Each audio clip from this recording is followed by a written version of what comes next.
అందరికీ నమస్కారం. ప్రభుత్వ పథకాల అప్డేట్స్ ముఖ్యంగా ఇందిరమ్మ ఇండ్లకు సంబంధించి ప్రతి అప్డేట్, ప్రతి డౌట్ క్లియర్ చేస్తూ మన ఛానల్‌లో వీడియోస్ అయితే వస్తున్నాయి. వీడియోస్ చాలా మంది చూస్తున్నారు కానీ లైక్ చేయడం లేదు. ఖచ్చితంగా లైక్ చేయండి. ఎందుకంటే భవిష్యత్తులో మీకు మరిన్ని అప్డేట్స్ అందించడానికి నాకు ఒక మోటివేషన్ లాగా ఉంటుంది. ఇక వివరాలకెళ్తే తెలంగాణ ప్రభుత్వం ఇందిరమ్మ ఇండ్ల స్కీమ్‌ని అయితే ప్రతిష్టాత్మకంగా చేపట్టింది. 4 ఏళ్లలో 20 లక్షలకు పైగా ఇండ్లు నిర్మించి పేదవారికి సొంతింటి కల నిజం చేయాలని అయితే ప్రయత్నం చేస్తుంది. మరి దాదాపు ప్రజాపాలనలో వారిలో గ్రామ సభల్లో ఇందిరమ్మ ఇళ్ల కోసం దాదాపు 80 లక్షల దరఖాస్తులు వచ్చినాయి. అంటే ఇందిరమ్మ ఇళ్ల కోసం భారీ ఎత్తున డిమాండ్ ఉంది. కానీ ప్రభుత్వం అయితే 80 లక్షల దరఖాస్తుల్లో కేవలం 20 లక్షల మందికే ఈ 4 సంవత్సరాల్లో ఇందిరమ్మ ఇల్లు నిర్మించి ఇస్తుంది. అంటే ఇంకా 60 లక్షల మంది ఆశావాహులకి ఇందిరమ్మ ఇల్లు దక్కే ఛాన్స్ అయితే లేదు. మరి అదే కాక సొంత ఇంటి కళ అనేది ప్రతి ఒక్కరికి ఉంటుంది.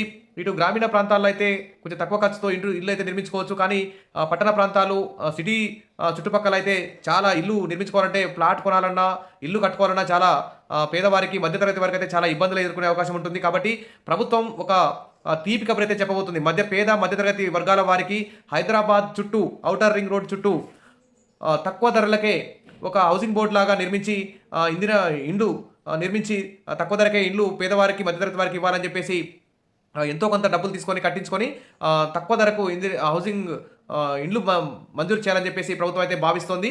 ఇక ఔటర్ చుట్టూ హౌసింగ్ కాలనీలు, హైదరాబాద్ నగరంలోని భూములను అమ్మి నిర్మించేందుకు హౌసింగ్ బోర్డు అయితే కసరత్తు చేస్తోంది. అందుబాటు ధరలతో అంటే తక్కువ ధరలకే ఇండ్లు అందించాలని చూస్తుంది. ఎందుకంటే ఇప్పుడు అప్లికేషన్లు చూస్తే 80 లక్షల అప్లికేషన్లు వచ్చాయి. ఇంకా హైదరాబాద్లో కూడా ఉపాధి కోసం అందరూ కూడా గ్రామీణ ప్రాంతాల నుంచి హైదరాబాద్కి వలస వెళ్తున్నారు. కాబట్టి హైదరాబాద్ చుట్టుపక్కల తక్కువ ధరలతో ఇల్లు నిర్మించి పేద మధ్యతరగతి వారికి ఇవ్వాలని చెప్పేసి భావిస్తుంది. దీనిపై ఒక కన్సల్టెన్సీ ఏర్పాటు కోసం టెండర్లు కూడా పిలిచింది హౌసింగ్ బోర్డు. మరి విస్తృత స్థాయిలో హైదరాబాద్ చుట్టూ అపార్ట్మెంట్ నిర్మించే అవకాశం అయింది. రాష్ట్రంలో మధ్యతరగతి ప్రజల కోసం అందుబాటు ధరల్లో ఉండే గృహాలను నిర్మించేందుకు గృహ నిర్మాణ శాఖ అయితే సిద్ధమైంది.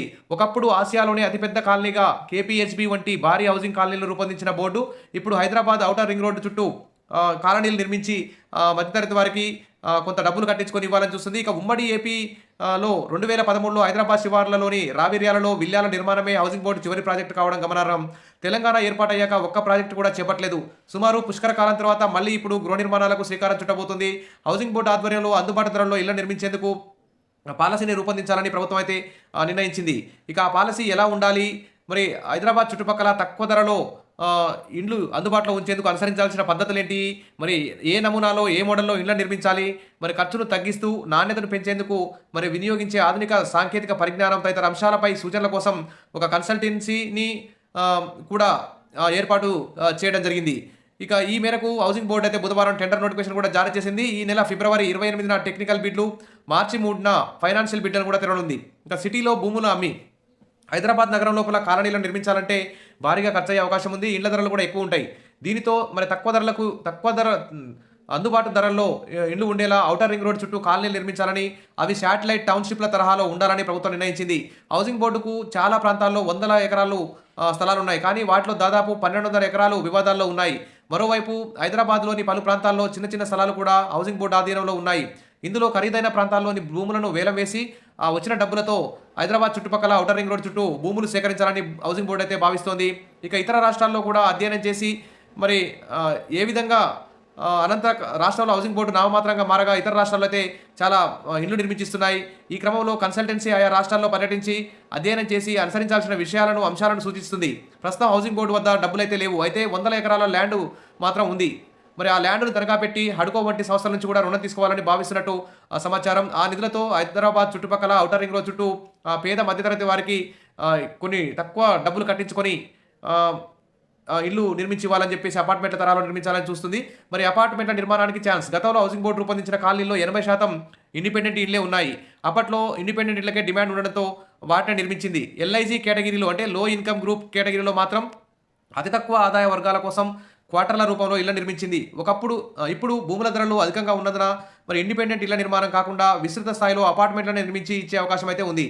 ఇక వైఎస్ రాజశేఖర రెడ్డి ఆలోచనే ఔటర్ రింగ్ రోడ్ను నిర్మించిన తర్వాత దాని చుట్టూ శాటిలైట్ టౌన్షిప్ నిర్మించాలని నాటి ముఖ్యమంత్రి వైఎస్ రాజశేఖర రెడ్డి నిర్ణయించారు. హైదరాబాద్ నగరంపై జనాభా ఒత్తిడి పెరుగుతుందని, ఇక ట్రాఫిక్ సమస్యలు పెరుగుతున్నాయని, పర్యావరణ సమస్యలు ఇవన్నిటి వల్ల మరి టౌన్షిప్లకు ప్రణాళికలు అయితే సిద్ధం చేశారు. కానీ ఆయన అకాల మరణంతో మరి శాటిలైట్ టౌన్షిప్లు అయితే అమల్లోకి రాలేదు. తర్వాతి ప్రభుత్వాలేవి ఆ దిశగా చర్యలు తీసుకోలేదు. అసలు బీఆర్ఎస్ ప్రభుత్వం డబుల్ బెడ్రూమ్ ఇళ్లని పేదవారికి ఇల్లు కట్టించడం కానీ దాని మీద దృష్టి అయితే పెట్టలేదు. ఇప్పుడు తెలంగాణ రాష్ట్ర ప్రభుత్వం మరి అదే తరహాలో ఆలోచనతో కసరత్తు అయితే ప్రారంభించింది. ఇది ఒక మంచి గుడ్ న్యూస్ అని చెప్పొచ్చు. ఎందుకంటే పేద మధ్యతరగతి వారు సిటీల్లో కోట్లు పెట్టి ఇండ్లయితే కొనుక్కోలేరు కాబట్టి హైదరాబాద్ పరిసర ప్రాంతాల్లో ఔటర్ రింగ్ రోడ్ చుట్టుపక్కల తక్కువ ధరలు తక్కువ అమౌంట్‌తో మరి ఇండ్లు కట్టుకుంటే కట్టించి ఇస్తే అందరికీ కూడా సొంతింటి కల నిజమయ్యే అవకాశం ఉంది.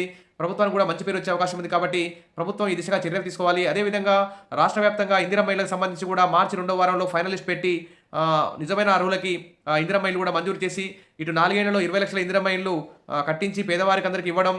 తర్వాత హైదరాబాద్ చుట్టుపక్కల కూడా అతి తక్కువ ధరలకే మరి ప్లాట్లు కూడా అర్హులకి అంటే ఎవరైతే డబ్బులు కడతారో వారికి ఇవ్వడం ద్వారా కూడా మరి అందరికీ ఇల్లు సమకూరే విధంగా చర్యలు తీసుకుంటే బాగుంటుందని చెప్పి అందరూ కూడా భావిస్తున్నారు.